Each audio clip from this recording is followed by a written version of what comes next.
Now we're going to get into the top 10 performers of the week. We'll start, of course, with some honorable mentions. So these are the ones that just missed the cut. We had a very competitive one in this one because we had four quite competitive and good fielded tournaments. We had good fields in every single tournament. So there's gonna be some players that had some good weeks, had some good results that just missed out. And one of these players is a little bit crazy, but I don't know how you argue anyone in the top 10 to be not in it for this player. I'll get to them in a second. Start out Claire Towson, good tournament in general, good performances up until that round of 16 match against Jessica Pegula, and that one was still a good match anyway. But just Pegula just was able to get the job done, and Towson wasn't able to. So yeah, honorable mention for Towson. Andrei Rublev, he was one of the guys. When I was originally making this list, I thought he was going to be a lock for the top 10. He had a pretty good tournament. Normally I feel like in past weeks he would be good. He would have a tournament good enough to make it. Had some good wins in there as well. But as we get on further, this top 10 is a good top 10 list. But yeah, Rublev was not able to get the job done here. Fitko Priva in a semifinal run at Rio, not able to get it done. Antonio Ruzic and her underdog run to the quarterfinals at WTA Dubai. Mira Andreeva had a pretty good tournament and a heartbreaker against Anisimova in the quarterfinals. Then Yala had a good tournament, good win against Paolini in upset win. But the tough one against Coco Gauff really dropped her down in the honorable mentions or in the rankings. And this was the one I wanted to mention. Jakub Mensik, you beat Jannik Sinner. You probably expect yourself to be in the top 10 performer of the week. He also, obviously made it pretty far in ATP Doha as well. But I just don't think that he had a better tournament than the 10 players I'm about to mention. So coming in at number 10 is going to be Tommy Paul. So Tommy Paul defeated Mute in 3 sets in the first round. That one is just a frustrating one for Tommy Paul. That one was actually kind of a crazy match in general, but he got the job done over and then defeated Adam Walton. First a tiebreaker 13-11. How about that? Good work for Tommy Paul. Straight sets over Taylor Fritz. Just Tommy Paul I mean that's an underrated win. That's probably one of the most underrated wins of the week. And then backs it up with a three-setter against Leonard Tien. Excellent wins. And then up to that point, Tommy Paul was having a great weekend, and ran into Sebi Korda on the wrong week, and was able to and got bounced in the final. So ATP Delray Beach finalist Tommy Paul is coming in at number 10. Then number 9 is going to be ATP Rio finalist Alejandro Tabilo. Defeated Nava Passaro in the first 2 rounds. You would expect him to do that.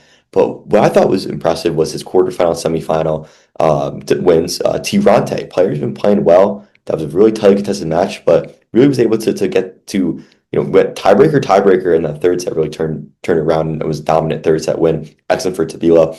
And then over Buse, straight sets in the semifinal. Really didn't necessarily expect that. So excellent work for Tabilo in the semifinals to get to a final and play a tough set against Echeverry, a tough match against Echeverry, but Echeverry was able to end up prevailing.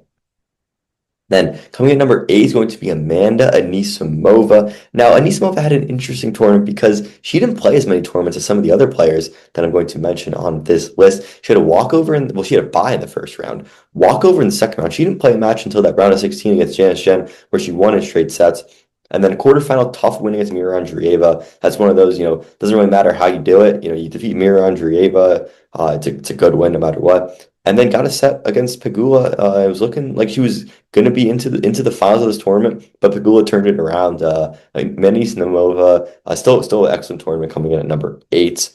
Number 7 is going to be our ATP Doha finalist, Arthur Fils. Fils defeated Kamil Malchuk in the first round. That one, lost the first set in a tiebreaker. Thought maybe Fils could be out of this tournament early, but then he turns that around, and then a pretty dominant win against Quentin Hollis in the second round. Second set, they go to tiebreaker, but he's able to get the job done.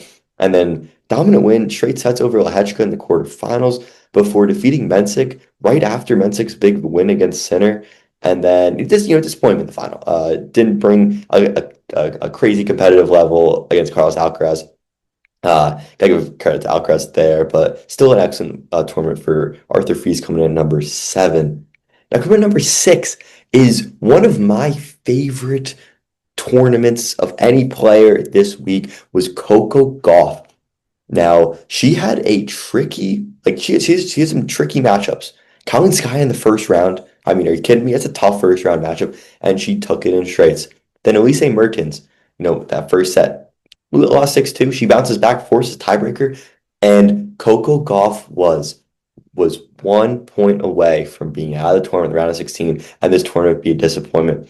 Instead, she finds a way to win that second set tiebreaker, even though she double faults multiple times and wins that second set tiebreaker 11-9, and then bounces back in the third set to win it as well, 6-3. This was a huge win for Coco Gauff, and then propelled her to the quarterfinal where she had a dominant performance, and then even the semifinal. What I was so impressed of was not only was the level she brought to Svitolina, a player who's been playing fantastic to start the year, but that second set, winning such a long tiebreaker, 15-13, and again, a one that she threw in a double fault in there every once in a while. That was one that, and not only was it set points, it was match points in the second set. Impressed from Coco Gauff to really, really show her, how much she fought this week. And awesome work for Coco. She's coming in number 6 for me in this tournament.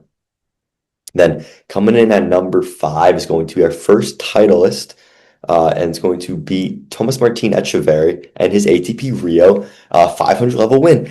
Now, Etcheverry had a little bit of a different tournament than some of the other players this week that won titles. He had to fight for everything he could get. Começana in the first round lost. He lost the first set of this entire tournament to Etcheverry, but then he bounces back, wins the second and the third set. Round 16, pretty easy straight set win. Tricky opponent, Jaume Faria, straight sets, and then the semifinal and final. I mean, he's playing so much tennis in the span of probably less than 24 hours, to be honest. And these wins were just awesome, just incredible fighting spirit for Thomas Martin Etcheverry, coming in at number 5 on this list. Then coming number 4 is going to be WTA Dubai finalist Elina Svitolina. She won in the first set against Paula Badosa. That one ended up in a walkover, only had to play one set. And then how about that round of 16 win over Belinda Bencic? Lost that first set. Thought maybe Belinda was going to, bring her level that she brought United Cup. She did in that first set, but then Svitolina bounced back. This was another one, this was an underrated match of the entire week. Svitolina Bencic, two players. Svitolina definitely has been, lights out to start the year. And I still don't forget that Belinda Bencic United Cup run. Still super impressive. So yeah, I was super excited for this one, and Svitolina was able to get the job done. And then good win against Ruzic in the quarterfinal, player that had been playing well. Coco Gauff, I talked about Gauff's perspective in this one, and Svitolina's obviously got to be a little disappointed not to be able to close the deal in the second set, but it also shows to her fighting spirit to be able to come back in the third set, compartmentalize what happened in the second set, being 1 point away so many times from winning the match and getting into the final. Coming back and winning the third set, super impressive. And then, the final was a little bit disappointing for Svitolina to not really bring her A-level game against Pegula. But still, the entire body work that Bencic Coco Gauff wins, excellent work for Svitolina. Made it to the final of WTA Dubai. She comes in at number 4. Then coming in at number 3 is going to be Carlos Alcaraz. Alcaraz obviously was the ATP Doha champion. His run into the final was not the toughest, to be honest. That's why he comes in number 3. Defeated Rainer Konecki in the first round. That second set did have to go to a tiebreaker. Then got Royer in the second straight sets. Did drop a set to Kachanov, but did bounce back well. Good win against Rublev in the semi, and then Fils in the final. That was a super dominant win for Carlos Alcaraz. But yeah, Alcaraz comes at number 3. Super solid tournament for Alcaraz. But yeah, I thought there was 2 players that had better tournaments than Alcaraz this week. And one of those players is Sebastian Korda. He comes in at number 2. Sebi Korda defeated McDonald in the first, and well documented so far already, but he defeated Mickelson, Casper Ruud, Flavio Cobolli, and Tommy Paul. But that Tommy Paul win being a super impressive win.